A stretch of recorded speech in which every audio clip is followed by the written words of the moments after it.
BFM Business, Intégral Placement, Pépites et Pipeaux.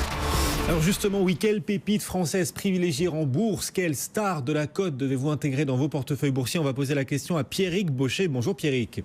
Bonjour Guillaume. Directeur général d'InnoCap Gestion. C'est une valeur française au savoir-faire reconnu que vous recommandez aujourd'hui à nos auditeurs, à nos téléspectateurs. Le titre MGI Digital, vous êtes, Pierrick, à l'achat.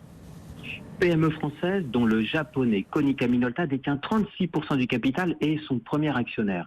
Il est important de mentionner qu'InnoCap Gestion est actionnaire de MGI Digital Technologies depuis 2008 et détient un peu plus de 5% de son capital. Alors MGI, c'est un grand spécialiste des systèmes d'impression numérique pour les professionnels de l'imprimerie et des arts graphiques.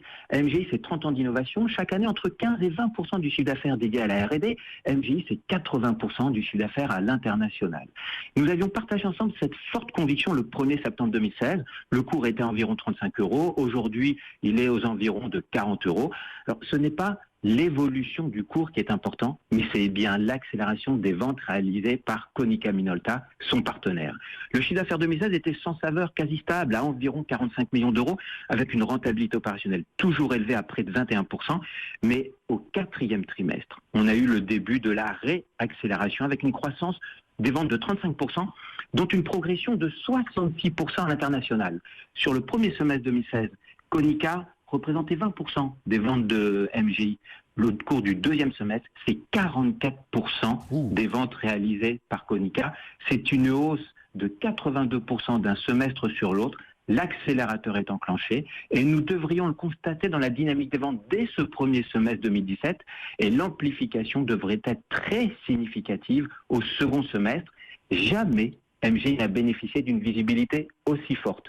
On assiste vraiment à une convergence des faisceaux vers une accélération de l'intégration de MGI au sein de Konica. 3 éléments très rapidement.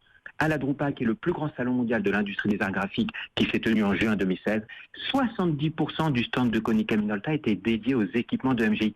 C'est le nain qui occupe la plus grande part du stand du géant. Deuxième élément, MGI, c'est environ 175 personnes.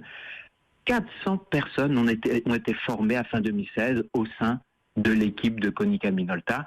Et dernier élément, MGI va aligner son exercice fiscal sur celui de Konica Minolta dès la fin 2017.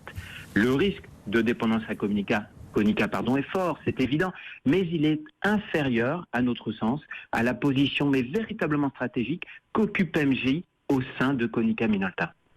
Du coup, vous êtes à l'achat, on le rappelle à nos auditeurs, à nos téléspectateurs, MGI Digital, valeur que vous leur conseillez aujourd'hui dans leur portefeuille boursier. Quel est votre objectif de cours ? On reste à l'achat, un objectif de cours à 3 ans, il faut prendre de la distance et ne pas raisonner à 3, 6, 12 mois. C'est une action, on est dans l'environnement de la technologie, même si c'est une entreprise qui est extrêmement rentable. Un objectif à 3 ans, un premier objectif de 80 € par rapport à un cours de 40 € sur la base d'un chiffre d'affaires qui, à 5 ans, ne devrait pas être de 100 millions d'euros comme l'anticipe le management, mais plutôt aux environs de 200 millions d'euros, avec une rentabilité toujours très solide, ce qui nous laisse un potentiel de performance très significatif. Oui, un titre qui devrait donc voir son cours doubler. C'est votre vision, votre scénario, objectif 80 € pour MGI Digital qui vaut en ce moment 40,30 €. Même s'il faut attacher sa ceinture, vous le sous-entendiez, ça reste une valeur volatile. Exactement, on le sait bien, les performances passées ne préjugent aucunement des performances futures, mais globalement, l'alignement des planètes est là pour MGI. Jamais la visibilité n'a été aussi forte. Conseil signé Pierrick Baucher, donc le directeur général d'InnoCap Gestion. Merci beaucoup Pierrick, bonne journée. Le CAC 40 en hausse et c'est rare de le voir progresser nettement le matin. Ça faisait plusieurs séances qu'on n'avait pas vu ça. Bon, c'est une hausse modérée, mais enfin une hausse qui change des séances précédentes. On est à plus 0,5% en ce moment à la Bourse de Paris.